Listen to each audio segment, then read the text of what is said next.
بسم اللہ الرحمن الرحیم۔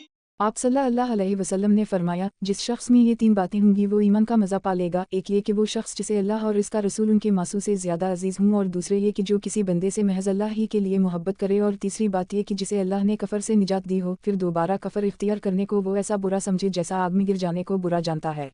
ایک دفعہ رسول کریم صلی اللہ علیہ وسلم ایک انصاری شخص کے پاس سے گزرے، اس حال میں کہ وہ اپنے ایک بھائی سے کہہ رہے تھے کہ تم اتنی شرم کیوں کرتے ہو؟ آپ نے اس انصاری سے فرمایا کہ اس کو اس کے حال پر رہنے دو، کیونکہ یہ ابھی ایمان ہی کا ایک حصہ ہے۔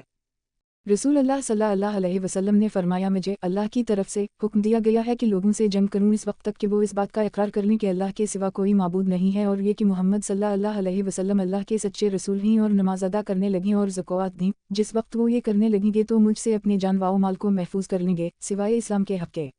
رہا ان کے دل کا حال تو ان کا حساب اللہ کے ذمے ہے۔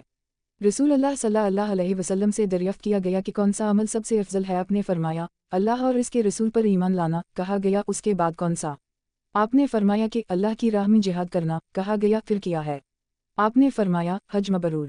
رسول اللہ صلی اللہ علیہ وسلم نے چند لوگوں کو کچھ عطیہ دیا اور ساتھ وہاں موجود تھے وہ کہتے ہیں کہ رسول اللہ صلی اللہ علیہ وسلم نے ان میں سے ایک شخص کو کچھ نہ دیا، حالانکہ وہ ان میں مجھے سب سے زیادہ پسند تھا۔ میں نے کہا، حضور آپ نے فلوں کو کچھ نہ دیا، حالانکہ میں اسے مومن گمان کرتا ہوں۔ آپ نے فرمایا، مومن یا مسلمان؟